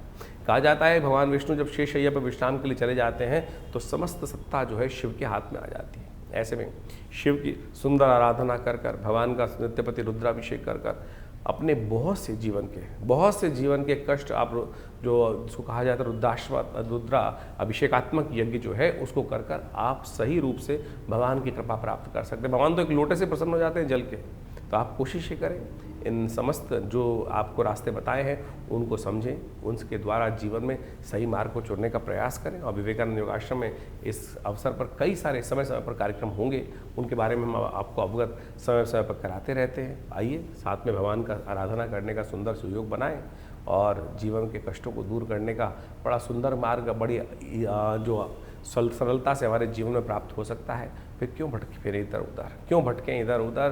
तो इसलिए कोशिश ये करें, सही मार्ग को चुनने का प्रयास कीजिए, भगवान की कृपा से कल्याण होगा, समस्त जीवन के कष्टों को दूर करने का सुयोग बनेगा। हमारे विवेकानंद योगाश्रम के माध्यम से हमने बहुत सारी पुस्तकों का प्रकाशन किया है, क्या क्यों कैसे और कब, चमत्कारों की कुंजी, इसके साथ देखिए क्या कहते हैं सपने, और चमत्कारिक योग मुद्रा विज्ञान, और तो और ऐसे ऐसे विषय हैं, मानो या ना मानो। ये ऐसे अद्भुत पुस्तकें हैं कि जिनके माध्यम से आप बहुत सारे रहस्यों को जीवन में समझ सकते हैं। अब इस पुस्तक के बारे में बात करें, क्या क्यों कैसे और कब, जीवन में क्या करें क्या ना करें, खाना कब खाएं कब ना खाएं, पानी कैसे पिएं कब ना पिएं। आज आप सोशल मीडिया पे इतनी भरमार हो गई है, हर कोई अपने अपने अनुसार से आपको चीज़ों को समझाने का प्रयास कर रहा है। कोई कहता है सुबह उठते पानी पियो, कोई कहता है मत पियो, क्या तो कोई कहता है क्यों पियो, पानी भी विकार उत्पन्न करते हैं। कितना पानी पीना चाहिए, कब नहीं पीना चाहिए, ये योग विज्ञान के माध्यम से भारतीय संस्कृति में इतनी सुंदर तरह से बताया गया है। आज इतनी विचित्र विडंबना हो गई है कि सबके सब कहीं ना कहीं कुछ ना कुछ निर्दिष्ट करते चले जा रहे हैं। कोई एक व्यक्ति कुछ बोलता है, कोई कहता है दूध पीना चाहिए, कोई कहता है दूध नहीं पीना चाहिए, कोई कहता है पानी कितना पीना चाहिए। हमने इस पुस्तक के माध्यम से, योग विज्ञान के माध्यम से ऊषा पान विधि कही गई है। 100 अंजुलि पानी पीने के लिए शास्त्र में विधान कहा गया, पानी किस प्रकार से पीना चाहिए और कैसे पिएं, कब ना पिएं, कौन से महीने में क्या खाएं क्या ना खाएं। यहाँ तक भारतीय संस्कृति, अभी वर्षा ऋतु चल रही है, वर्षा ऋतु के अनुसार से शास्त्र में कहा जाता है कि भैया सावन हर्रे भादो तिक्त, सावन में हरी सब्जी नहीं खानी चाहिए, हरी जो पत्ते वाली सब्जी है उसको खाने से परहेज करना चाहिए। और उसको आज से नहीं, अनादिकाल से भारतीय संस्कृति में इन सब सिद्धांतों को बता दिया गया था। और तो और यज्ञ विज्ञान कैसे आपके जीवन में लाभ दे सकता है और बहुत सारी और समस्या, नज़र लग जाए कैसे उसको दूर करें, इस सब संबंध में इन पुस्तकों में हमने अद्भुत रूप से इन समस्त ज्ञानों को देने का प्रयास किया है, इन सब बातों को चर्चा करने का प्रयास किया है। तो आप इनके विषय को यदि ये समझेंगे तो इतने सुंदर तरीके से मुख कैसे धोएं, पानी कितना पिएं, स्नान कब करना चाहिए, स्नान कैसे करना चाहिए। भारतीय संस्कृति में स्नान के बारे में सबसे पहले स्नान करना है, पानी डाल के आ गए, ये तो स्नान नहीं हुआ ना। स्नान किस प्रकार से किया जाए, कैसे आपके बहुत सारे घमौरिया इत्यादि बहुत सारी और समस्या, स्किन की डिजीज आती है, यदि सही रूप से स्नान कर लिया जाए तो कहा जाता है कि बहुत सारी स्किन की समस्याएं वो स्नान से ही ठीक हो सकती हैं। इसके अलावा भगवान का चरणामृत हम लेते हैं, उस चरणामृत का क्या फ़ायदा है, किस प्रकार से भगवान का पूजन करने के बाद मंदिर में घंटा बजाते हैं, शंख बजाते हैं, ऐसे विषय हमने इन पुस्तकों के माध्यम से सद्गुरु आचार्य श्री केशव देव जी के सानिध्य में बैठकर जो रिसर्च हो सकती थी, ऐसी करीब 50 पुस्तकें आश्रम के द्वारा लिखी गई हैं। मानो या न मानो, स्वप्न विज्ञान की एक ऐसी चीज़ है कि स्वप्न विज्ञान, सपनों में क्या दिखाई दिया, हम सबको सपने आते हैं और हम कई बार भयग्रस्त हो जाते हैं कि सपना देखा, ये कुछ अशुभ होने वाला है, शुभ होने वाला है। कौन सा सपना क्या प्रभाव उत्पन्न करता है, अ से लेकर पूरा अंतिम वर्णावली के साथ कौन कौन से शब्द के अनुसार से कौन सी चीज़ आपने देखी है। सड़क देखी है, सपने में सांप देखा है, कहीं धन देखा है, हवा देखी है, आंधी देखी है, प्रेत देखी है, पित्रात्मा देखे हैं, उन सब का क्या प्रभाव है, क्या वो आपके लिए को भयग्रस्त कर रहे हैं, कब कौन सा स्वप्न प्रभाव देगा, कितने दिन में प्रभाव देगा, कौन सा निदान अशुभ स्वप्न को दूर करने के लिए करना चाहिए, वो सब हमने इस पुस्तक के माध्यम से आप सबके समक्ष रखा है। तो आप इन पुस्तकों को पढ़ें और देखिएगा सही रूप से आपके जीवन में जो अज्ञान की जो एक समय चल रहा है, अंधकार का, अज्ञान का, उसको ठीक करने का रास्ता आपको केवल इस पुस्तक के माध्यम से ही मिल जाएगा। तो ऐसी ऐसी बहुत सारी पुस्तकें हैं। एक ये पुस्तक है चमत्कारिक मुद्रा विज्ञान, ये हमारा अपना विषय है। पूरे विश्व में हमने इस विषय को पहुंचाया कि मुद्राओं के द्वारा कैसे विभिन्न रोग ठीक कर सकते हैं। कान के दर्द से लेकर हृदय रोग जैसी परेशानियों को ठीक करने के लिए ये मुद्राएं चमत्कार अपना प्रभाव दिखाती हैं। विवेकानंद हॉस्पिटल इस संबंध में बहुत अद्भुत कार्य कर रहा है। दिल्ली में 100 बेड का हॉस्पिटल संस्थान के द्वारा बनाया गया है, जो भारत सरकार के पैनल पर भी है, दिल्ली गवर्नमेंट के पैनल पर भी है। और हर रोज़ करीब 100 और 200 लोग यहाँ पर आकर अपना इलाज करवाते हैं प्राकृतिक चिकित्सा के माध्यम से, बिना किसी औषधि के, इन मुद्राओं के द्वारा, ध्यान योग के द्वारा। तो आप इस आश्रम पर जुड़ें और इन समस्त जो है, हमारी वेबसाइट भी आप जा सकते हैं vivekanandnaturecure.com, www.vivekanandnaturecure.com। और ये जो प्राकृतिक चिकित्सा का हॉस्पिटल है, योग विज्ञान का हॉस्पिटल है, आयुर्वेद का हॉस्पिटल है, तो यहाँ पर जमुनापार में आप इसमें आके अपनी चिकित्सा सुविधाएं भी ले सकते हैं। और तो आश्रम में यज्ञ तो नित्य प्रति चलते ही हैं, और उस यज्ञ के माध्यम से विभिन्न प्रयोग जो किए जाते हैं, चाहे कैसी ही समस्या है, उन सब को ठीक करने के लिए भगवान की कृपा से विभिन्न मार्ग खुल सकते हैं। आप सत्य माने, बहुत सारे अजीब अजीब केस आते हैं, किसी का स्वास्थ्य ठीक नहीं हो रहा है, तो हमने देखा महामृत्युंजय मंत्र का जो एक यज्ञ है, उसका दिव्य मंत्र का जप करते हुए सही रूप से जो उचित ब्राह्मणों के द्वारा, जो विद्वान ब्राह्मणों के द्वारा सही मंत्र का उच्चारण करते हुए यदि कार्य किए जाए, तो वो अद्भुत रूप से मंत्र चमत्कारिक कार्य करते हैं। जीवन में कई ऐसी घटनाएं, शत्रु परेशान कर रहे हैं, बाधा पहुंचाए जा रहे हैं, ठीक नहीं कर रहे हैं, तब उनके लिए देवी के विभिन्न स्वरूपों का ध्यान, विभिन्न मंत्रों का प्रयोग, कैसे उन बाधाओं को दूर करके आपके जीवन में विजय का शंखनाद उत्पन्न किया जा सकता है, वो बिल्कुल अद्भुत रूप से मंत्र कार्य करते हैं। लोग मान नहीं रहे हैं, जो बदमाश हैं, दुष्ट हैं, वो कहीं ना कहीं अपनी उस छवि को छोड़ ही नहीं रहे हैं और आपके जीवन में उनको आघात पहुंचाए जा रहे हैं। उनके रहते हुए आप अपने जीवन में विजय नहीं प्राप्त कर सकते। आपको उनके साथ उनकी दुष्टता को समाप्त करने का कार्य ही करना पड़ेगा। तो ऐसे मंत्र विज्ञान के माध्यम से आप अपने जीवन को, कष्ट को दूर करने के लिए, अब बंधन का योग किसी कुंडली में आ गया, बंधन का योग साफ साफ दिखाई दे रहा है। कहीं ना कहीं ग्रह परस्पर ऐसे योग बना रहे हैं कि बंधन का योग, जेल जाने का योग है। कहीं ना कहीं आपके समय खराब है आपका। तो ऐसे में दुर्गा की नामावली का एक अद्भुत चमत्कारिक प्रयोग है, जिसका यदि प्रयोग किया जाए, भगवती के नामावली का यज्ञ जो है शास्त्र में वर्णित है, समस्त भयों को जीवन से दूर करने का योग बना देता है। कहीं कोई नेगेटिव प्रयोग, किसी ने दुरात्माओं का प्रयोग किसी व्यक्ति के खिलाफ कर दिया, बहुत सारे लोग आते हैं इस बाधाओं से मन से ग्रसित होते हैं। तो ऐसे में कहा जाता है भगवान बटुक भैरव जी का यज्ञ जो है, उन मंत्रों से हमने विभिन्न रूप से विभिन्न आदमियों पर करके देखा, कैसी छाया, कैसा नेगेटिव प्रभाव, कैसी दुरात्मा की शक्ति, उन सब को ठीक करने के लिए ये जो मंत्रों के प्रयोग है, भैरव जी का मंत्र का प्रयोग है, ओम ह्रीं बटुकाय आपद उद्धारणाय कुरकुर बटुकाय ह्रीं स्वाहा, अद्भुत रूप से चमत्कारिक कार्य करता है। उन कष्टों को दूर करने का योग अद्भुत रूप से बना देता है। ग्रह बाधाओं का समस्याएं हैं, ग्रह बाधा ऐसी हैं कि एक के बाद एक, कोई शनि खराब है, कोई मंगल खराब है, तो उनका जप किया जाए ना, सही रूप से उच्चारण करते हुए, यज्ञ करते हुए, उनका दशांश यज्ञ करके, दशांश उनका मार्जन इत्यादि समस्त पद्धति को अपनाते हुए जो कार्य किए जाते हैं, वो पूर्ण रूप से, सही रूप से सफलता की तरफ व्यक्ति की मंशा के अनुसार से कार्य करने का सुंदर कार्य करते हैं मंत्र विज्ञान। कपोल कल्पित नहीं है, सत्य है, लेकिन विधि के अनुसार से, शास्त्र के अनुसार से हमें करने का प्रयास किया जाना चाहिए, तब जाकर समस्त मनोरथों को सिद्ध करने का। दिखावा नहीं है। आज पूरे जो सोशल मीडिया के अंदर हम देखें, दिखावा किया जा रहा है, इतनी जबरदस्ती पद्धति को बनाया जा रहा है, कहाँ कहाँ किस किस प्रकार से दिखावा करके बहुत सारी चीज़ें, लेकिन जो मूल मंत्र जप है वो नहीं हो रहा है। मूल मंत्र जप नहीं हो रहा है। यज्ञ के नाम पर अभी इतने ज़बरदस्त खतरनाक वीडियोस, मैं कहूँगा खतरनाक इसलिए बोल रहा हूँ कि विधि निषेध है ही नहीं उसमें। आहूत मंत्र में, यज्ञ में आहुति देने के लिए मुद्राएं हैं। इस मुर्गी मुद्रा के द्वारा शांतिक पौष्टिक कर्मों में आहुति देने का है। और बड़े बड़े महंत, महात्मा इत्यादि बैठे हुए जो तसलों से, प्लेटों से आहुति यज्ञ में डलवा रहे हैं। क्या करवा रहे हैं? अनिष्ट करवा रहे हैं।